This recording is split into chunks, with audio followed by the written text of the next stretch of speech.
அன்புள்ளம் கொண்ட எல்லா தமிழ் மக்களுக்கும் வணக்கம். இன்று நாட்டில் நடந்த முக்கிய நிகழ்வுகள் என்னவென்று ஒவ்வொன்றாக பார்ப்போம் வாருங்கள்.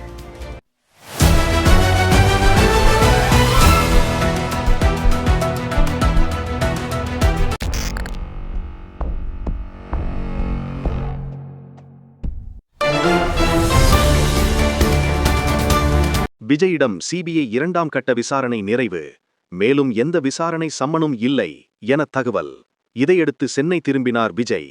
மேலும் டெல்லியில் நடந்த செய்தியாளர்கள் சந்திப்பில் டிவிகே இணை பொதுச் செயலாளர் நிர்மல்குமார் அவர்கள் கூறியதாவது: இன்றுடன் எங்கள் தலைவருக்கு மேலும் எந்தவித விசாரணை சம்மனும் இல்லை. காலையிலிருந்து எங்கள் தலைவர் கைது, குற்றப்பத்திரிகையில் பெயர் சேர்ப்பு என திமுக சார்பு ஊடகங்கள் பல வதந்திகளை பரப்பி வருகின்றனர். கிளி ஜோசியத்தில் கேட்டுவிட்டு பதிவு செய்வது போல் செய்தி பதிவிட்டுள்ளனர் என நிர்மல்குமார் தெரிவித்துள்ளார்.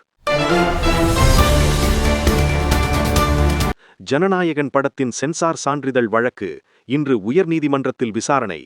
நடிகர் விஜயின் ஜனநாயகன் படத்திற்கு U/A சான்றிதழ் வழங்க தனி நீதிபதி உத்தரவிட்டதற்கு எதிராக திரைப்பட தணிக்கை வாரியம் தொடர்ந்த மேல்முறையீட்டு வழக்கு இன்று விசாரணை. சென்னை உயர்நீதிமன்ற தலைமை நீதிபதி ஸ்ரீவத்சா அமர்வில் காலை 11:30 மணியளவில் விசாரணைக்கு வரவுள்ளது. கள்ளக்குறிச்சி திருவிழாவின் போது துயர சம்பவம். கள்ளக்குறிச்சி மாவட்டம் மணலூர்பேட்டை ஆற்று திருவிழாவில் பலூன்களுக்கு காற்று நிரப்பும் சிலிண்டர் வெடித்து 3 உயிரிழந்தனர். 10க்கும் மேற்பட்டோர் காயமடைந்து சிகிச்சைக்காக மருத்துவமனையில் அனுமதி. இச்சம்பவம் அப்பகுதியில் பெரும் பரபரப்பு ஏற்படுத்தியது. சம்பவம் தொடர்பாக எடப்பாடி பழனிசாமி, நயினார் நாகேந்திரன் உட்பட பல தலைவர்கள் தங்களுடைய இரங்கலை தெரிவித்துள்ளனர். மேலும் அவர்களுக்கு அரசு உரிய இழப்பீடு வழங்க வேண்டும் என்று வலியுறுத்தியுள்ளனர். சென்னை வேளச்சேரி செக்போஸ்ட் அருகே செப்டோ டெலிவரி ஊழியரை அறிவாளன் வெட்டிய போதை கும்பல். கல்லால் அடித்து போதை ஆசாமிகளை விரட்டி டெலிவரி ஊழியரை மீட்ட பொதுமக்கள். இச்சம்பவத்தால் அப்பகுதி மக்கள் கடும் அச்சத்தில் உள்ளனர். இச்சம்பவம் குறித்து பிஜேபி மாநில தலைவர் நயினார் நாகேந்திரன், சட்ட ஒழுங்கு சீர்குலைவே இதுபோன்ற சம்பவங்களுக்கு காரணம் என திமுக அரசை கடுமையாக விமர்சித்தார். கேரளாவில் பேருந்தில் பாலியல் சீண்டலில் ஈடுபட்டதாக சமூக வலைத்தளங்களில் வீடியோ பரவிய நிலையில் குற்றம் சாட்டப்பட்ட நபர் தன்னுடைய உயிரை தானே மாய்த்து கொண்டுள்ளார். இதனைத் தொடர்ந்து வீடியோவை பதிவிட்ட பெண்ணிற்கு பலரும் கண்டனம்.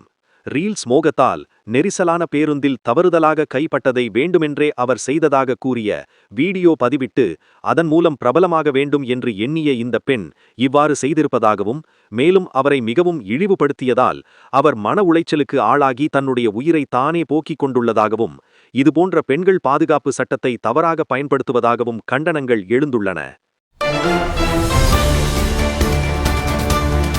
பேசு பொருளாக மாறிய ஐக்கிய அரபு அமீரகம் அதிபரின் 3.5 மணி நேர இந்திய பயணம். ஐக்கிய அரபு அமீரகம் அதிபரின் குறுகிய நேர இந்திய பயணத்தில் முக்கிய ஆவணங்கள் மற்றும் ஒப்பந்தங்கள் கையெழுத்தாகியுள்ளன.